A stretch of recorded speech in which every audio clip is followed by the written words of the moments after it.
Okay. It looks like we are set and ready to start the show. Welcome in, everybody. How's everybody's Wednesday night? Thank you for joining. Thank you for watching. My name is Brian Schott. I'm with Utah Political Watch. I am the publisher and managing editor of that website. I'm an independent journalist. I've been covering Utah politics for more than 25 years. And it's a Wednesday. The legislature's in session. There's a lot of stuff to talk about. I want to hear what you want to talk about as well. So if you have any questions, any comments, feel free to leave them in the chat and I will try to get to them as soon as possible. We're live on multiple platforms tonight: YouTube, Facebook, TikTok, Instagram, Twitch. Wherever you're joining from, welcome, welcome, welcome. Right out at the bat, Kathy on Instagram says, congrats on being mentioned in Politico this week. It's always nice when my work gets mentioned. I've been doing a daily update of the signature process of the Prop 4 repeal effort. They're not doing great right now. And we'll talk about some of those numbers in a bit. I did something that you're not going to get anywhere else right now. I was able to take a look at who has removed their name from the petitions. As you know, last week, Better Boundaries launched a campaign encouraging people who had signed the Prop 4 repeal petition to remove their name. They sent out mailers, thousands of mailers, because there are reports that people who signed it were misled when they signed it. There are allegations that signature gatherers lied about what the petition did or what the goal of the petition is. And we also had the reports down from Utah County that,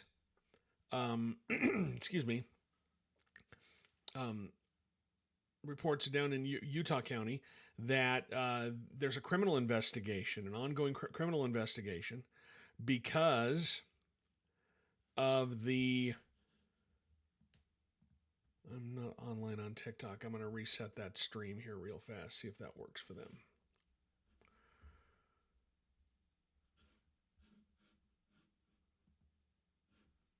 There we go. Anyway, so down in Utah County, there is an ongoing criminal investigation because a number of packets had signatures that appear to be fraudulent. In that Politico article, it was reported that the Utah Republican Party has terminated their contract with the signature gathering group they hired. They hired for $4.35 million, a little over $4.3 million. And they had to terminate that contract because of this ongoing criminal investigation. That's not great. So I was mentioned in that Politico article as they were talking about the controversy surrounding this effort to repeal Prop 4. Malcolm Reed on YouTube.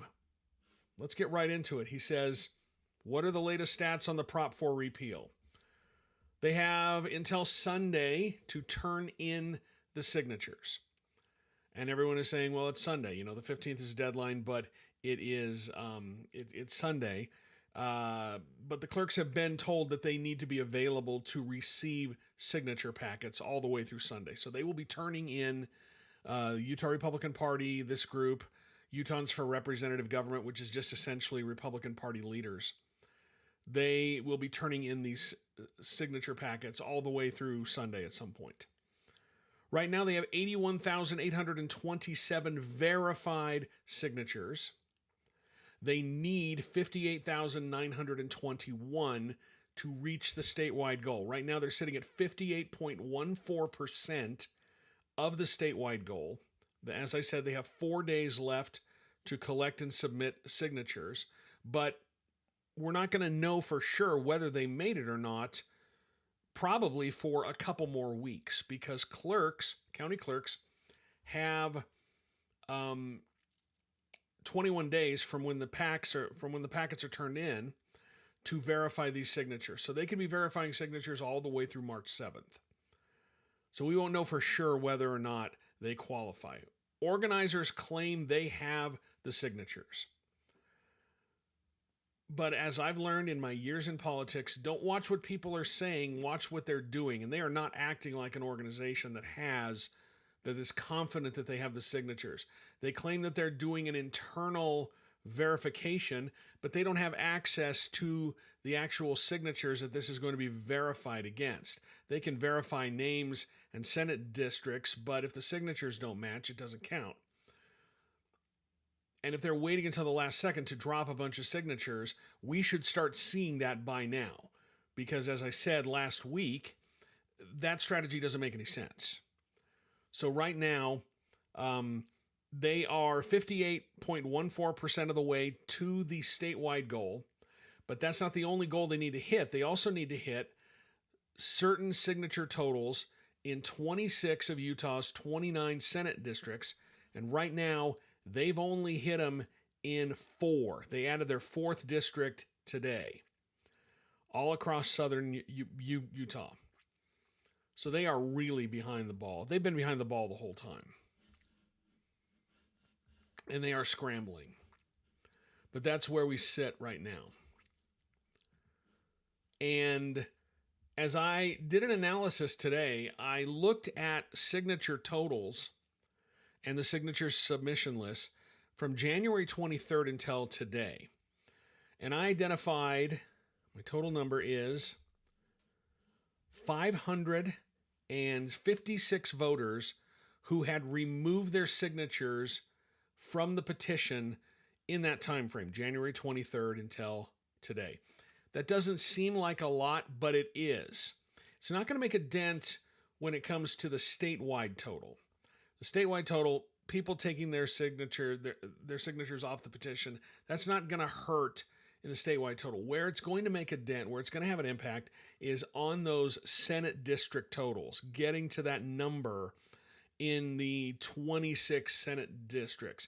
And it's having an impact. Just yesterday, the numbers from yesterday that were released today, 194 people removed their signatures. There were 2 signatures in today. There were 2 Senate districts in today's totals that were lower than they were yesterday. Senate District 3 lost 13 signatures. Senate District 5 lost 1, a net loss of 1. We don't know exactly how many they lost because they added some, but their net loss were 13 and 1. And that's happened several times in the past couple of weeks from people removing their names from these petitions. And with Better Boundaries ramping up their effort to get people to remove their names, the fact that we saw 194 today, that almost tracks with Better Boundaries sending out these mailers, getting people to remove their signatures. In just the last 4 days, 254 people have removed their names from these signature packets, and it's impacted a number of Senate districts. Now, a lot of these districts where it's had the most impact, they are far behind where they need to be. But just if you look at where the most signatures have been removed, they're all in northern Utah. They're all districts that are Republican strongholds. Senate District 4, that one's got 72 signatures removed since the 23rd. That's Senator Cal Musselman's seat. Senate District 5, Senator Ann Milner, 69 signatures were taken out of her total in between the 23rd and now. Senator John Johnson at SD3, he had 56 signatures removed. Senator Chris Wilson's 55, and Senator Jerry Stevenson is at 49.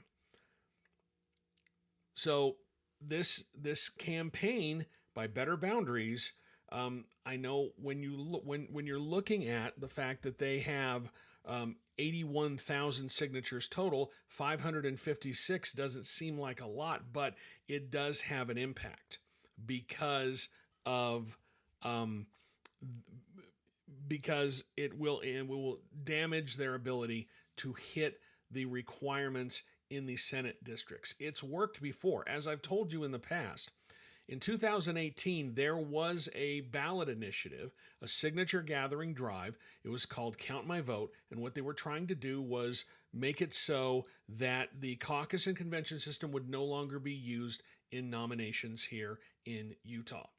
And they initially had enough signatures to qualify for the ballot. But an opposition group called Keep My Voice, they launched an effort trying to convince people to remove their signatures, and they got just enough people. It was probably 200 people across 2 Senate districts, and they dropped below the requirement at that point, and then they were no longer on the ballot. So these kind of efforts, these kinds of campaigns can make an impact, and we're seeing it here. And I'll keep updating those numbers as we go. Katie Did It 124 on YouTube says, what do you predict will be the map that was put into play by Judge Gibson be used in this election cycle? I don't know. I don't think anybody, because there are several things happening at once running in parallel that will all have an impact on that. First of all, there is the appeal of Judge Gibson's decision pending at the Utah Supreme Court. We're still waiting for that to happen. At the same time, Representative Burgess Owens, Representative Celeste Malloy, and a coalition of local Republican officials filed in federal court, in Utah District Court, to block the map from going into place. They're going to have a hearing on that next week on the 18th. The legislature today voted to have an amicus brief in that case, and they're going to be supporting the motion from Owens and Malloy to block the map. A lot of the plaintiffs who were involved in the initial case in Judge Gibson's court, they have filed to intervene in that federal case. So who knows? The date that we are working with here is March 9th.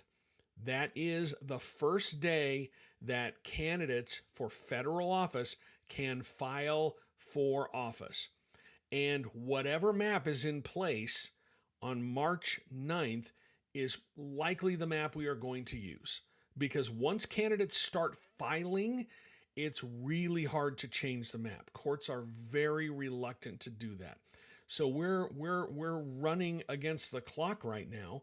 And what is my calculations on that? That is literally 26 days away. And if you take out weekends, let me pull up my calendar here.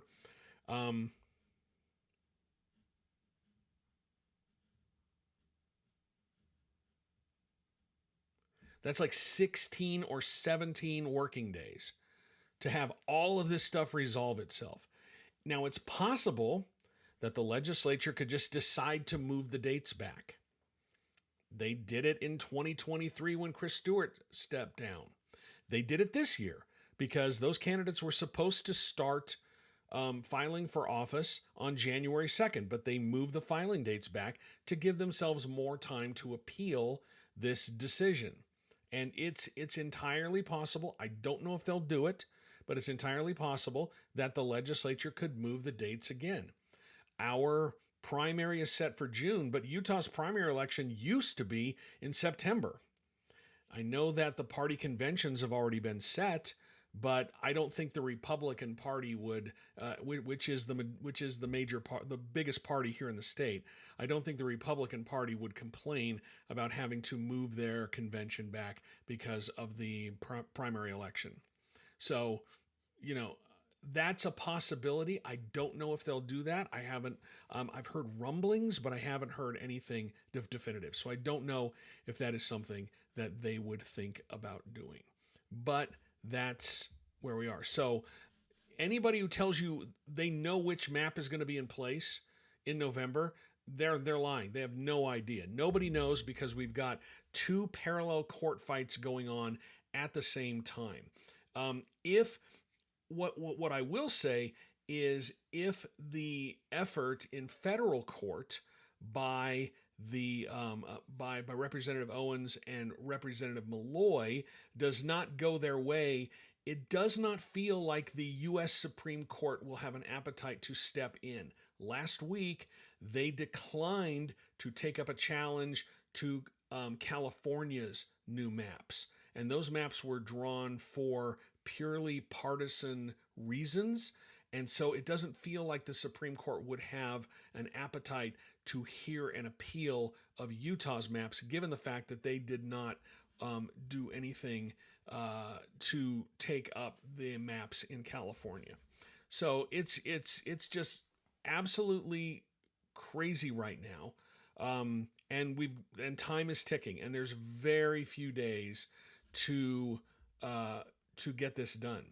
So that's where that sits. Let's see some of the other questions we have out there. The open hearing / comments for HB 114 adult-oriented performance and material amendments is tomorrow. That is Colin Jackson. It's another drag performance bill. They've been fighting this war down in Washington County ever since the HBO show We're Here did a show in St. George. And if you don't remember, I broke the story that I did a lot of investigative work on that when it came out. And what happened was the city council had the city manager had granted a permit to the show to hold a drag performance in St. George. And the city council, particularly Michelle Tanner, she pushed to have that rescinded. And there was a closed door meeting. And in that closed door meeting, they demanded that the city manager pull the permit. When he refused, he got fired. And they had to pay out a very large settlement for wrongful termination. It was in the six-figure range, so good use of your taxpayer dollars. Anyway, that's Colin Jack's bill. He's been trying to do this ever since he got into the legislature, and so they're going to be having another crack at the drag queen bill, the drag performance bill, tomorrow in hearing. Clay Pierce says HB 209, is that going to pass on adding more requirements for ID to vote in federal elections? I would count on it.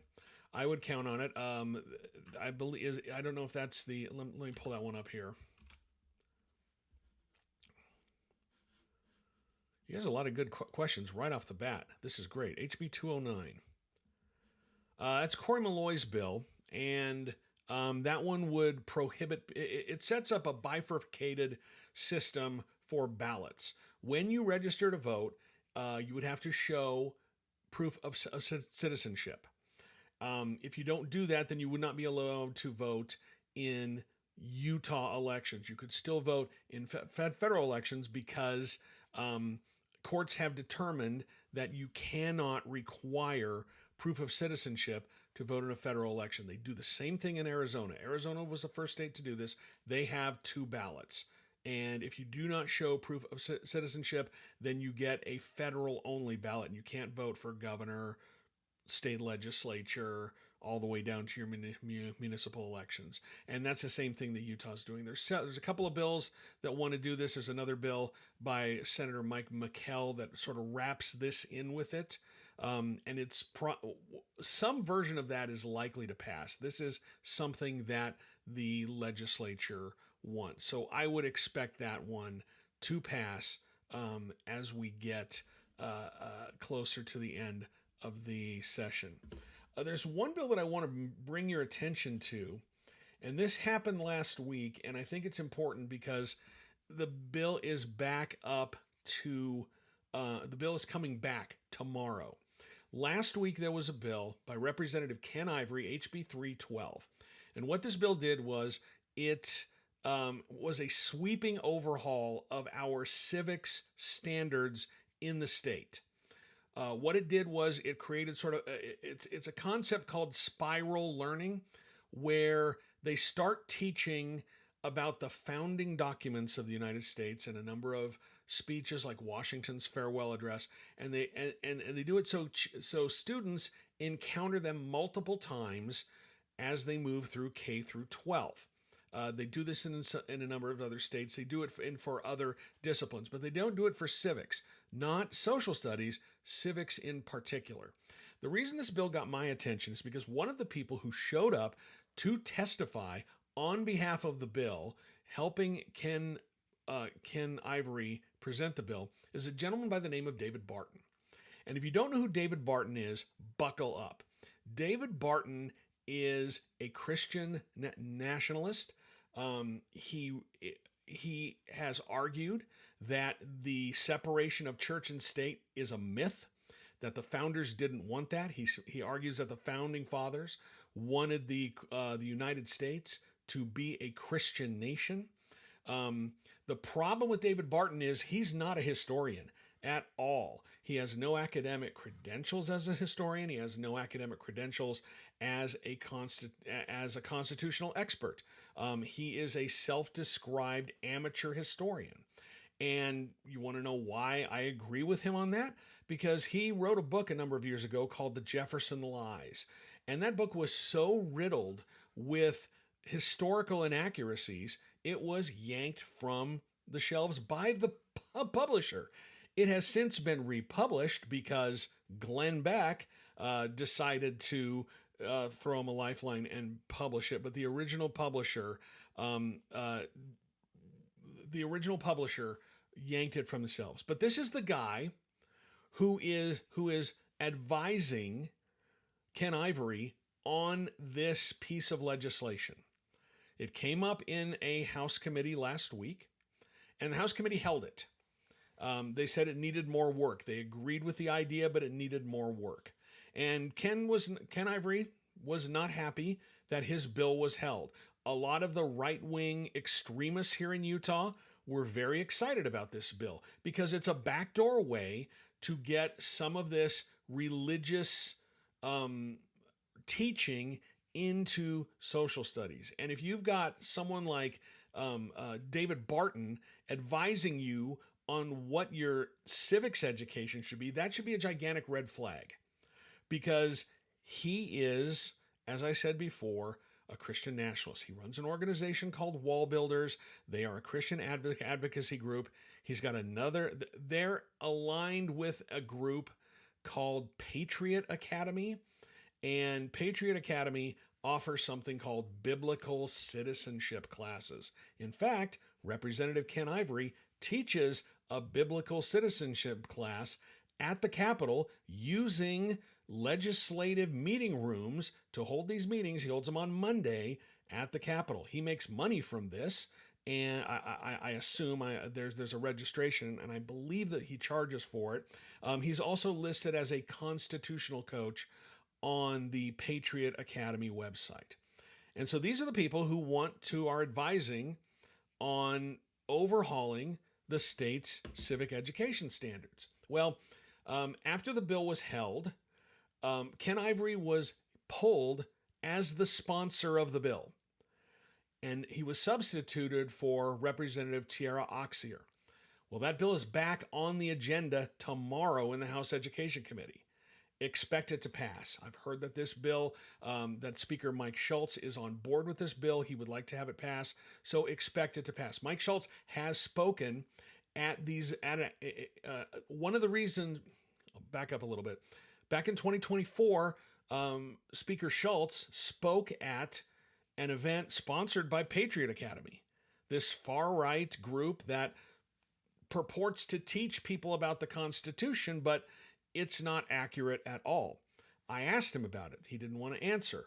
I put in an open records request for his calendar. They told me his calendar did not exist. And then shortly after that is when they changed the rules so that nobody could access the calendars of elected officials in Utah.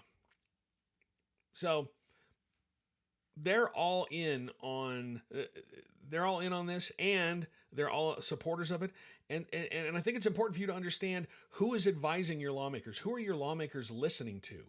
They're listening to David Barton. That's who is advising on education standards, the things that are being taught to your children in K through 12. Beth Aroni on TikTok says if they didn't take up Texas or California, if I remember right. The Utah the U.S. Supreme Court allowed the Texas redraw, which had been blocked by a lower court. The maps in Texas, the ones that they just redrew, allowed them to go into effect. A lower court had blocked them as an illegal racial gerrymander, and the Supreme Court overrode it. But when the California map came up to the Supreme Court, the challenge was on the fact that it was unfair to Republicans. All of their arguments surrounded the fact that it was a political gerrymander, and the Supreme Court declined to hear that, which is something that they had signaled before, saying that they they didn't really want to be involved in the business of gerrymandering and ruling on gerrymandering anymore. That's something that Chief Justice Roberts said. Essentially, racial gerrymandering is illegal, but political gerrymandering is just fine. So back to that. But anyway, so that bill that is rewriting the state's standards for civics education, it's back in committee. I don't know if they're going to rein in David Barton or if he's not going to show up tomorrow, but it's got a brand new sponsor and it's back in committee, which tells me that leadership wants it to pass. That's the tell. That's one of the ways that you can tell things are going to happen. If a bill doesn't go anywhere or it gets held or blocked and then they sub out the sponsor, that's a way to tell that they want it to pass. I wrote a little something about that this morning, about some of the games that legislators play when they want to make it look like they're giving a bill a fair shake, but they actually want to kill it. And they send it to something called a kill committee. And I don't know what happened to it today, but apparently it got, I'll have to take a look at the status, but it's something called a kill committee. And what it is in this particular instance, they took HB 180 from Representative Andrew Stoddard in Sandy. And what this bill does is it bans the open carrying of weapons at daycares and at public and private K through 12 schools. You can still carry a gun if you have a valid concealed carry permit, but you can't carry a weapon in the open. That's what this bill did. And okay, it's a bill about guns. Which committee do you think that they should send a bill about guns to? First one that jumps to my mind is Law Enforcement and Criminal Justice. That seems like the proper place to send a bill about guns. Maybe you send it to Government Operations because it is talking about schools, possibly education, again, because it's about schools, right? Those would be proper subject matter committees. Not this bill. This bill ended up in the House Public Utilities and Energy Committee, alongside bills about environmental permits and recycling spent nuclear fuel. That seems like the perfect place for this bill. It seems like that seems the proper place for a bill about guns in daycares and schools to end up. Well, they sent it there. I don't have the update on what happened to it. It was in committee today, and I was doing a couple of other things. I'll have to go back and look. But my sense is that it was probably killed in that committee, because that's one of the favorite things that they like to do. A bill that they don't want to just outright kill. And it'd look terrible if they never let a bill about blocking guns at daycares and schools, never let it have a committee hearing, but they send it to a committee that they know is going to kill it. Natural Resources, and Public Utilities and Energy Committee. The reason I bring up Natural Resources, they did this last year. Senator Nate Bluin had a bill about a number of gun control measures. That one ended up in the Senate Natural Resources, Agriculture, and Environment. Sure. Makes a lot of sense. It was promptly killed. So that's what a kill committee is. That's one of the little games that the Republican majority on the Hill likes to play. In case you're ever wondering what that is, or what's happening there.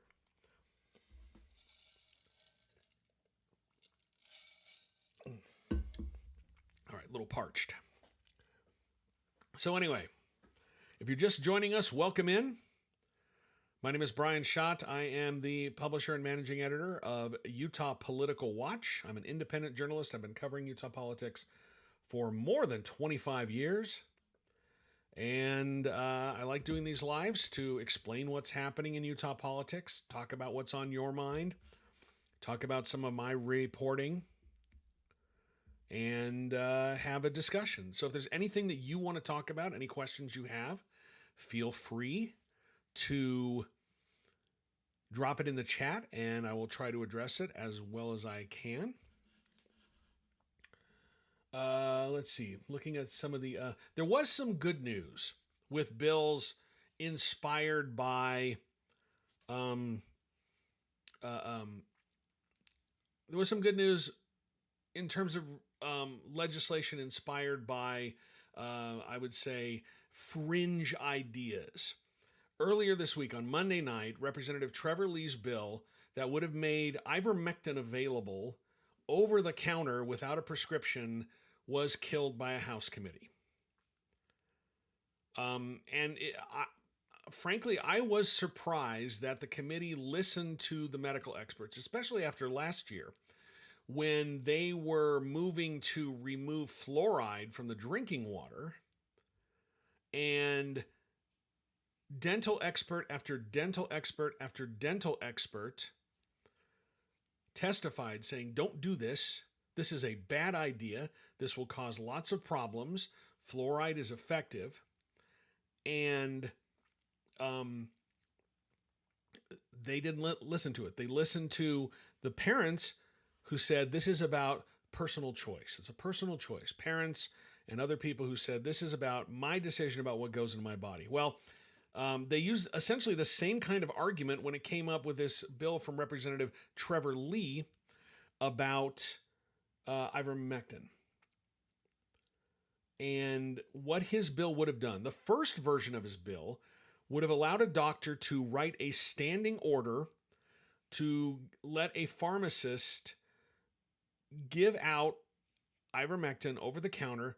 Anyone who wanted it had to come in, fill out a questionnaire, and what other drugs are they taking, and if it looks safe, then the pharmacist could give them the medication. He dropped a second version of the bill, and the second version took that entire framework out and just basically said that pharmacists could give out ivermectin to anybody who wanted it, no screening process, no doctor intervention, nothing. And that was just probably a step too far. If you remember during the COVID pandemic, there was some speculation that ivermectin, which is an anti-parasite drug, it's a dewormer, and it has won awards. I think it won a Nobel Prize for effectiveness in helping to get rid of, helping in some third world countries, helping people recover from parasitic infections. There were some people who thought that it could stop COVID. And no, it can't. I mean, spoiler alert, no, it can't. And it didn't. But there were people who were convinced. And they were convinced that this was part of a big conspiracy theory that Big Pharma was hiding the cure to COVID because ivermectin is cheap and available. And it was just a big conspiracy because they didn't want anyone to have it. And when they couldn't get it, everybody turned to livestock stores like Tractor Supply to go get horse paste.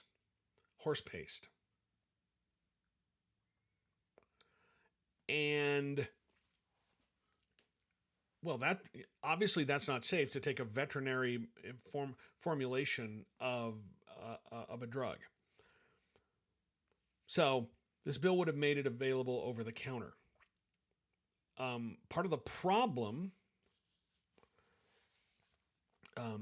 is that it has sort of evolved that people think that it now can be used to cure cancer. Again, no, it can't. Talk to Scott Adams. No, oh wait, you can't. He's dead. He tried to treat his I think it was his prostate cancer. He initially tried to treat it with ivermectin, and then when he realized that that didn't work, it was too late for him. So yeah, talk to Scott Adams. No, you can't. He's dead. Ivermectin does not cure cancer. It's really effective against parasites. Everything else, it's not an antiviral. But Representative Trevor Lee wanted to make that available over the counter. The testimony was between medical experts and people who do their own research. And it went about as well as you might expect.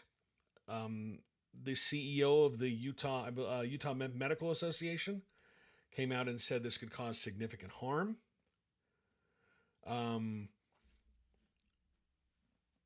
There was a dermatologist came in and said that this is a dangerous idea.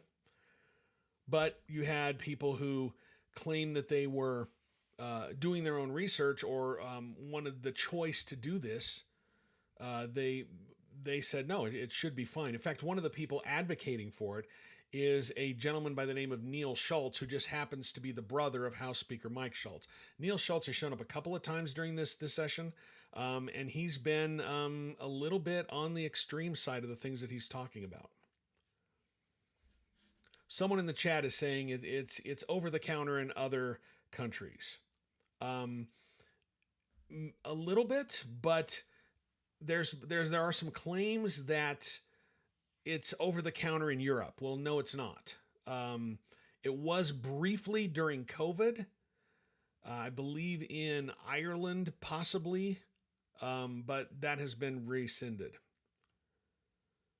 In fact, the CEO of the Utah Medical Association said, quote, "We did not find any information on other countries, especially European countries, that do over-the-counter. In fact, some of them just barely approve prescription ivermectin and didn't have ivermectin before. You are seeing uses of it for parasites in some of the third world countries, but again, not over-the-counter." There are 4 states that are already trying to do this. Utah would have been the 5th, but that bill died. So that was some good news. Then there was another pair of bills, and I think we actually talked about this last time, but I'll bring them up really quick. There was the chemtrails bill from Senator Ron Winterton. That one was shot down in committee.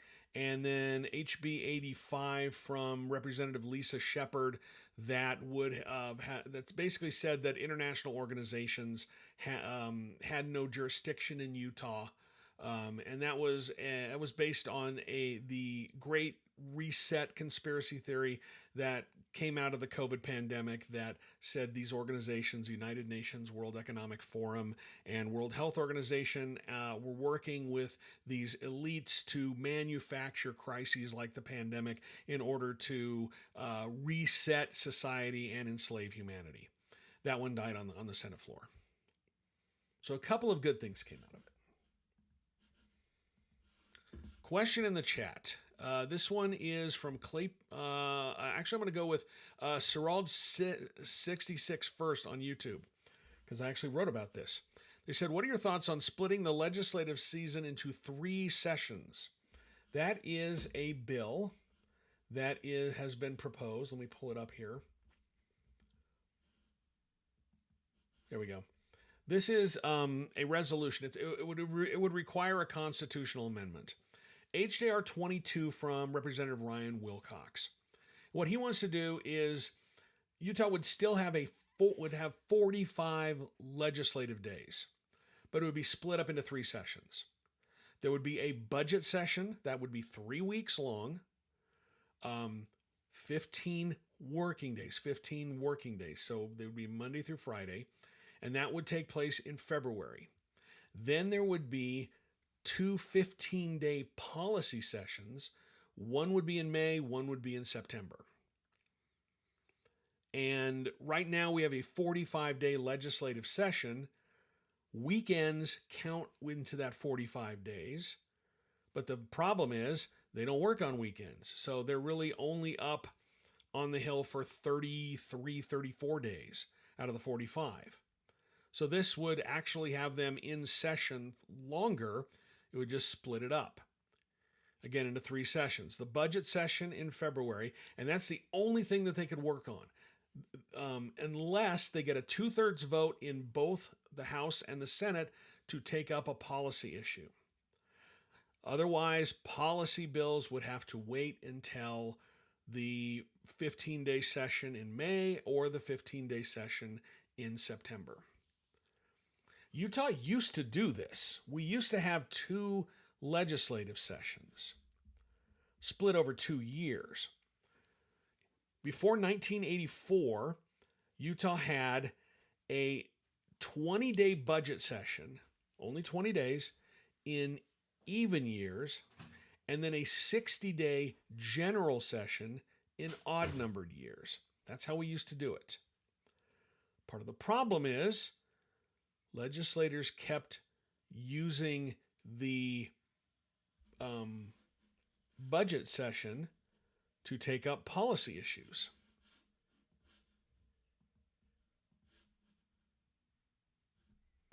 And it just kept sneaking into it. So in 1984, there was a constitutional amendment that moved us to the current 45-day session, and there was some legislation along with it that had that every year. So instead of the 45-day session that begins in January, goes through March, this idea would split it into 3. There are some pros and cons. I mean, one, they would actually be spending more time working on legislating and the budget. Right now, they only, like as I said, like it's 34 days out of the 45 or 33 days out of the 45 because they don't do anything. They don't meet on weekends.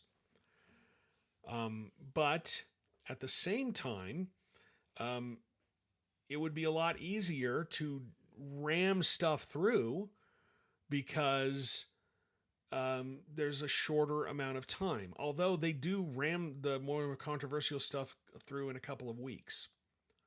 Currently, that's their tactic. They take the stuff that's really controversial and just push it through in the first couple of weeks of the session, and then so much other stuff is happening that people forget about it. Rip the Band-Aid off.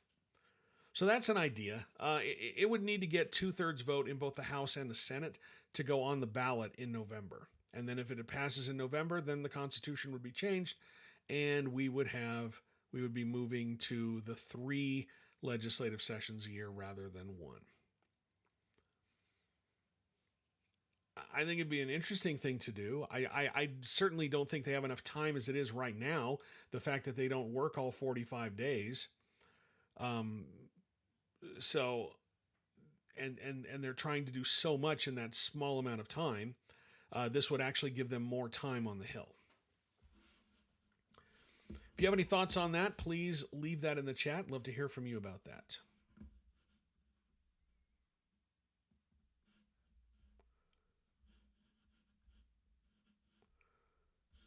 That's weird. I just got a notification on TikTok that my visibility has been restricted. I think somebody's been reporting it.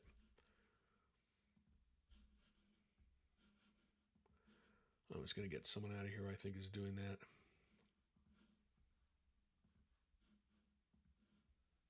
There we go. I think that's part of the problem. People are fighting in the chat, and that probably caused that to happen. So anyway. I don't know if you saw this. I wrote this, and I think that you should be a little alarmed by this. So one of the benefits available to Utah lawmakers is that they can buy into the state health insurance, the state dental insurance, the state vision insurance, the same one available to state employees. And the state pays the majority of the premium. And so, but they get their payment for that deducted out of their paychecks. Lawmakers are paid Currently, it's $301 a day when they're in session for the legislature, and I think they get a lump sum of $13,500 before the session, and then there are some deductions that come out of that to pay for the health insurance. Well, they got a letter last week that said that the wrong amount had been deducted from the paychecks from 80 lawmakers. They had been charged too little. The state payroll department is moving over to a new system, and so they brought in a temporary person to help process payroll.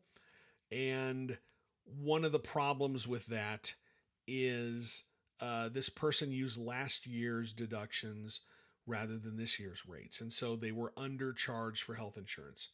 The total bill that came out of this for 80 lawmakers was about $13,000. It worked out to about $166 per lawmaker, $166 per lawmaker for the under deduction, right? Now, if that happened to you at your work, you would have to pay the difference, right? You would have to pay for that because it's your health insurance. You're the person who would have to pay for that. Makes sense, right? That's how this works. Not in this case. Lawmakers were informed that the state, meaning you, taxpayers, would eat the cost of this underpayment. So lawmakers getting a little extra benefit for their health insurance, about $166 per person. And it's interesting that they're doing that right now, especially when everybody is seeing their health insurance premiums go up. They're not getting a lot of help from the government to pay for that, but about 80 lawmakers just got an extra $166. I tried to ask them about this. I asked House and Senate. I said, "Hey, is this proper? Do you think they should be doing that?" They decided not to answer because, of course, they didn't.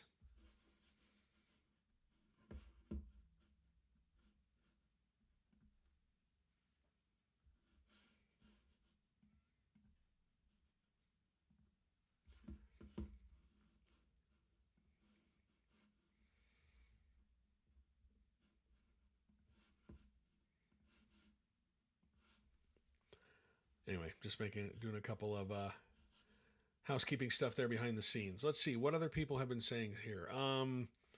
Let's talk. Okay, Clay Pierce on YouTube says, "Do you have any insights why Utah Supreme Court Justice John Pierce resigned from the Utah Supreme Court in December?" I think he just retired. He's been serving there for a while.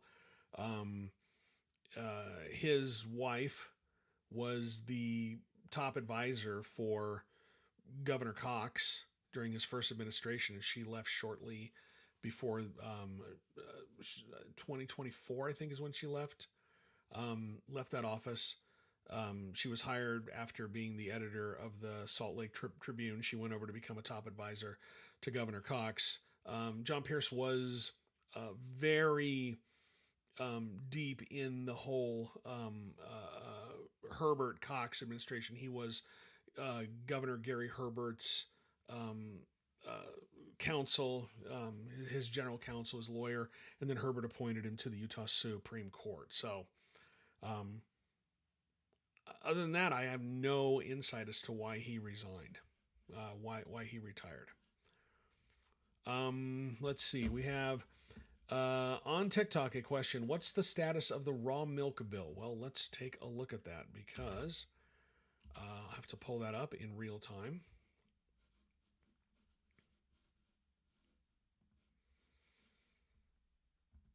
Sorry, I have to go through a bunch of clicks here. I don't have every single bill. There's over like 1,000 bills out there, so it's hard for me to find them.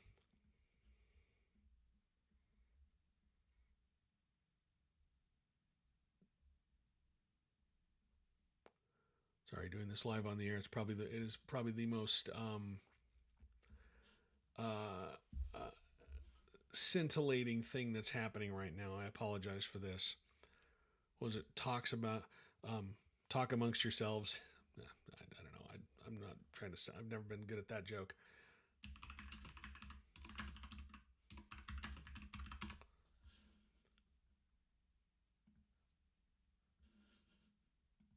believe it's Cheryl Acton who's bringing that one up again.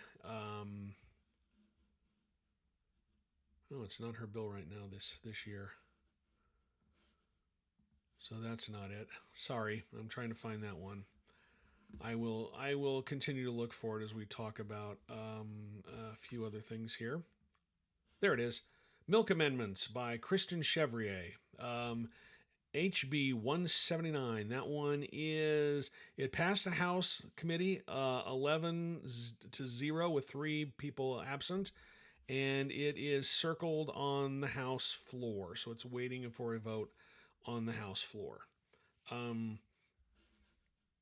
That whole raw milk thing's not going very well. There's a lot of outbreaks of listeria and other stuff happening. So anyway, I hope that gives you some... sorry it took me a while to find that.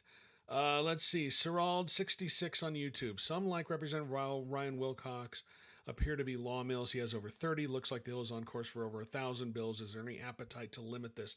There is a bill. I believe it is Representative, and I'm going to have to pull up his name here. He's a freshman, and he's trying to limit the number of people who... the number of bills that people can... it's Representative Clint Okerlund in House District 42. He is trying to limit the number of bills that a lawmaker can propose. His bill, which is HJR 19. So this is a House rule. It's a joint rules resolution. And the reason it's joint is because it would affect both the House and the Senate. But this is a change to their rules that would limit a senator to 10 requests for legislation and limits a representative to 6 requests for legislation. There are some exemptions, but it would be 10 and 6. There are lots of lawmakers who propose lots of bills. Todd Weiler's another one who has a ton of legislation. And in some cases it's needed because they're all trying to change or address a number of issues. Having people...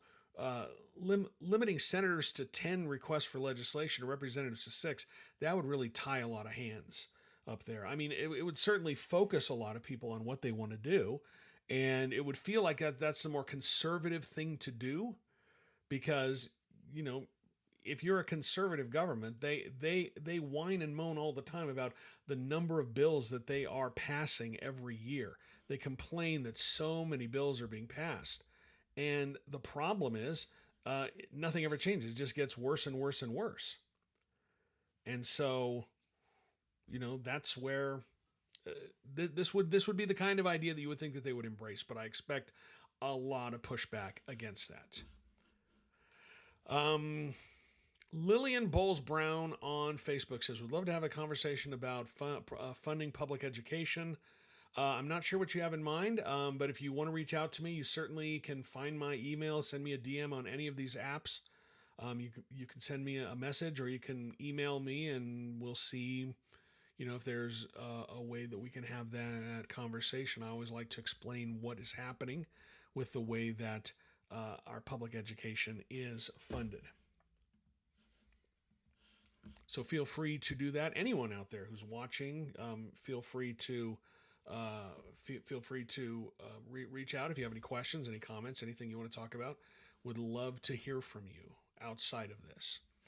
So someone just asked about the Bring Your Own Blood bill. That is another bill by Representative Chevrier. So let me bring that one up. She tried to do that last year, I remember. This one would basically mean that if you are having a medical procedure, you can bring your own. You can bring your own blood for a transfusion. It's HB 156 blood transfusion amendments. This one, it has passed the House overwhelmingly 64-7. It is waiting to be heard in the Senate Health and Human Services Committee. One thing you need to understand about Representative Chevrier, she is an anti-vaxxer. She is a big-time anti-vaxxer. She used to run an organization called Vaccine Free Utah. The way that she got into the legislature is she replaced Brady Brammer, who moved from the House to the Senate. And when Brady Brammer took over the seat, I believe that was held by Mike Kennedy when he moved from the Senate to Congress. And he won in a special election, meaning Republican delegates elected him to that seat initially. And when Representative Brammer moved from the House to the Senate, there was a vacancy in his House seat. And so Representative Chevrier was elected by Republican delegates. That's how a lot of the members of the legislature get elected. They don't stand for contested election initially. They get elected in these special elections where they only have to convince a handful of Republican delegates to vote for them. So you would think that, that to me is the way that that explains a lot on how someone who ran an organization called Vaccine Free Utah, who was at the forefront of the fight against vaccines during the COVID pandemic,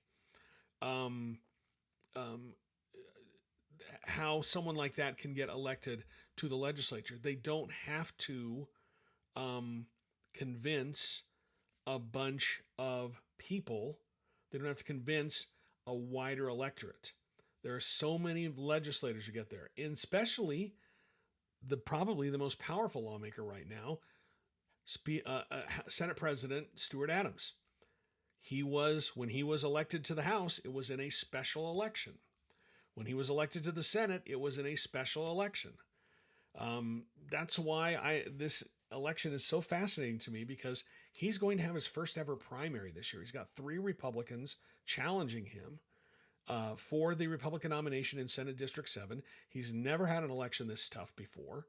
And, he's collecting signatures to make sure that he gets on the ballot. I don't know how well he'll be received at convention, because there is a woman by the name of Jennifer Garner, not that Jennifer Garner, who is a favorite of the caucus convention crowd in Davis County, and she is challenging him. And there is every possibility that she would capture the nomination at convention. And if President Adams doesn't get signatures, it's a possibility that he would be knocked out of the race. So he is getting signatures. Other candidates are getting signatures as well. So it's going to be a very, very tough race.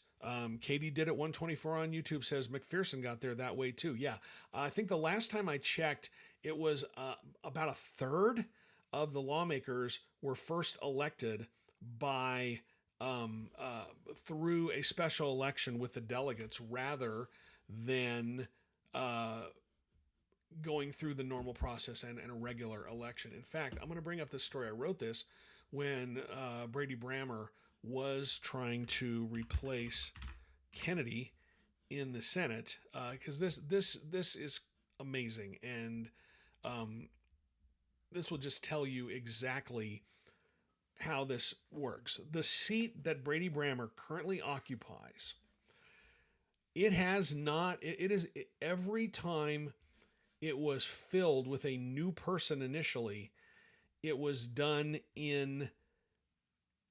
through appointment, a delegate election, rather than through a regular election for 40 years. That's how long it has been since this seat was went through the regular election process. Listen to this, okay? So, Brady Brammer was elected, was picked to be, it looks like I am freezing on multiple platforms here, so I'm going to stay with me here. I'm going to stop the stream real fast, reset it, and then come back. So hang on, everybody. Okay, I should be back now. Sorry, we just had a freeze there. And I apologize to everyone. Software that I use to broadcast gets to about an hour long and then just decides that it needs to freeze for some reason, and I have no idea. So we're back. Anyway, let's talk about this seat. Senator Brady Brammer was selected by delegates in November of 2024 to replace State Senator Mike Kennedy, who was elected to Congress. Okay?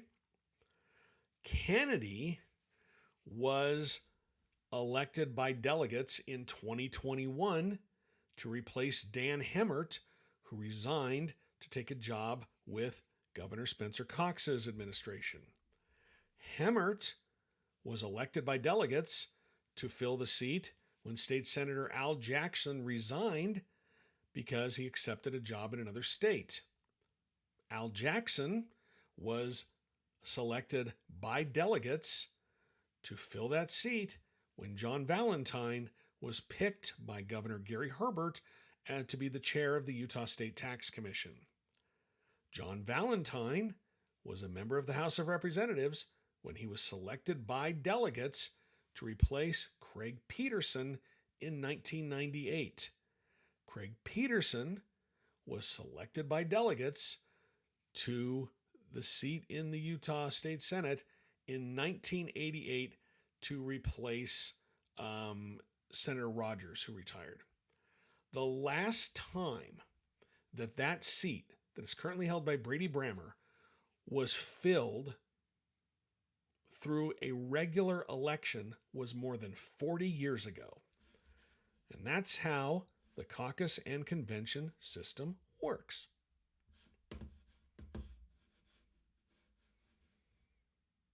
Just so you understand how that works. That's all of this. It's kind of astonishing when you look at the historical perspective that one seat in the Utah legislature the vacancy has not been filled by the voters. It's been filled by Republican delegates for more than 4 decades. Kind of amazing. Emma Jolo on YouTube said, I froze because I'm too popular. No, there's just something here in my system. It seems like every time we get to about an hour, it's probably something in the memory cache. I don't know. I've got to probably fix a setting on my computer somehow to make it so that it doesn't freeze up. But something happens after about an hour. It just gets overwhelmed and freezes. So anyway, let me see if there's a few other questions as we start to, let's see, Ciraldi says, what is that great phrase you have along the lines of small government unless you disagree? I think you're talking about the up on the Hill legislators saying they believe in local control unless the locals need controlling. And that's what we're seeing in a number of pieces of legislation this year. And that's always the way it's been, unless the locals need controlling. Let's see. Someone has asked about the transgender healthcare bills. I believe that those are sitting in the Senate right now.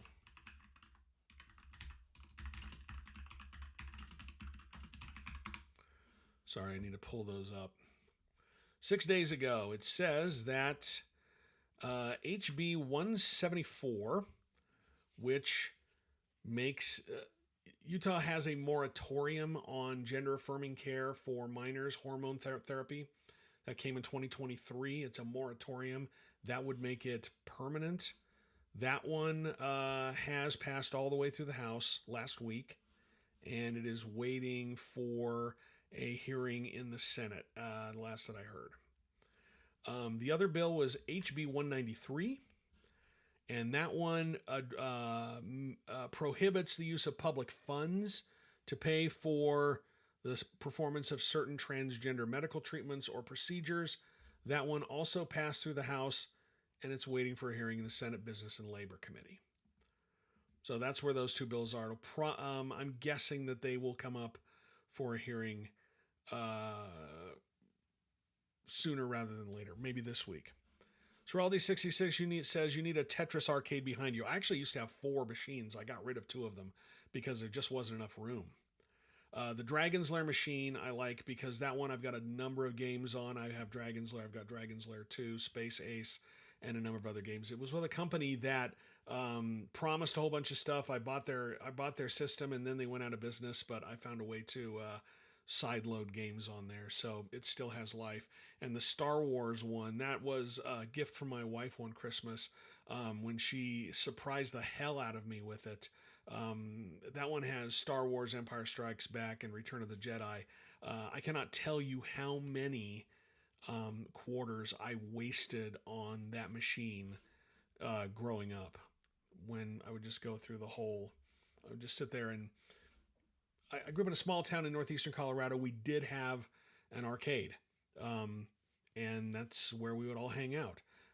My game, though, my jam was Robotron 2084. That was my jam. I was so good at that game. Um, if anyone knows who has a line on a Robotron 2084 game, I don't want a replica. I would love to have an original, either an original Robotron 2084 or Smash TV. Smash TV was that game is so hyper violent, but I loved it so much. So that's the other one that I would love to find. Anyway, yeah, those are the arcade games back there because. My wife married a 12 year old sometimes. Okay, let's see. Any final Kathy says, can you tell us more about Stoddard's gun restrictions bill? I don't know what happened to it in Senate today. Essentially, that bill would just be it was HB 180. I wrote about it earlier that they sent it to the House Natural Resources Committee, Environment and Natural Resources Committee. Or no, the Energy Committee, because they wanted it killed. And these basically what the bill did was it said that you could not open carry a weapon in daycares and in K through 12 schools, both public and private. You could still carry a weapon if you had a valid concealed carry permit, but you just couldn't carry it into the open, unless you were either responding to an active incident or you were acting in self-defense. It's a reasonable gun measure, but this legislature has done so much to expand gun rights over the last few years that I just can't. There's no way that it would pass. That's just not a piece of legislation that they were going to pass. Jake on TikTok says GI Robot. I love it. Yeah, GI Robot. I agree with GI Robot. I would like to spend time doing horrible things to Nazis with GI Robot. You can't go wrong with that. Anyway, let's see. Any final questions? Emma Jolo is asking if I can go over HB 261. I haven't had a lot of time to look into that bill. That bill, I know I have it up here on my screen because I was going to be looking into it at one point, but HB 261, where did I put that one? If you saw the number of tabs that I have open on my computer, you would weep because it's bad. It is really bad.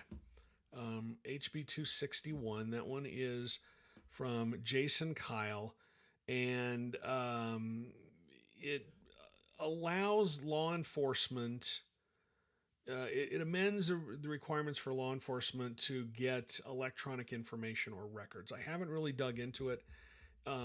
It's a fairly large bill. I promise I will spend some time looking into this and discuss it in the next session. I just don't have any information on there. I haven't had a lot of time to look at it, trying to keep up with everything else that is going on here in with the legislature, and I'm essentially a one-man shop. Everything you see on the website is produced by one person, and that's me. One user on TikTok says, how many pairs of glasses do you own? Would you believe one? But check this out. Me. Yeah, I change them out. Just depending on my mood. I don't have as many of those toppers as my wife does, though. My wife has a ton of them. So yeah, I only have one pair of glasses, but I have multiple ways to decorate them. Some of them you haven't even seen yet. I've got some cool plaid ones.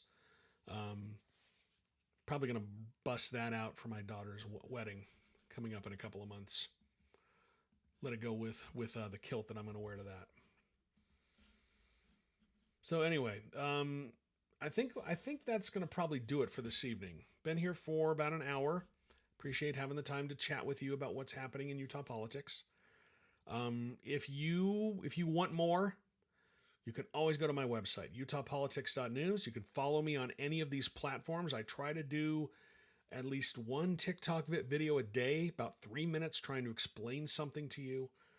That's one of the things I like to do, is explain not only what your elected officials are doing, but how we got here, the historical concept. I've been covering the historical context. I've been covering Utah politics for a long time, 25 years plus. So I know where a lot of the bodies are buried, and I can explain to you how we got to this point. If you appreciate that, go to my website, utahpolitics.news. You can sign up for my newsletter. My newsletter's free. Most of my journalism is free. If you want to support what I do, I'm an independent journalist, meaning I am completely funded by my readers, people who leave tips in the tip jar or who become paying subscribers for about $5 a month. If you become a paying subscriber, you get some extras. You get some subscriber-only articles, and you can get access to our Discord channel. Might be making some changes with that. I don't know. We might be moving that to a Slack channel soon. But anyway, that's for paying subscribers only. So, anyway, thank you for watching tonight. If you have if I didn't answer your question, feel free to send me an email or a DM on any of these platforms. I check my DMs. I love hearing from you, and I'll do my best to answer you. I'll do my best to give you an answer. If you are on Instagram, you can become a subscriber, and I actually have a subscriber-only chat channel. We can talk there. I think that's like $2.99 a month on Instagram if you become a subscriber there. So anyway, and I'm trying to set the same thing up on TikTok. If you just, if you feel like supporting what I do and throwing a couple of bucks, like we can have subscriber-only chat channels. Anyway, that's going to do it for me tonight. I don't know if any of you out there play Helldivers, but I got to go and invade Cyberstan. That's a lot of fun. If you play Helldivers, send me an email and I'll send you my friend code, and we can go and kill robots together. I'd be happy to have you join our squad. That's something I do with my kids a couple of times a week. Azruth says, for Super Earth. Yes, for Super Earth.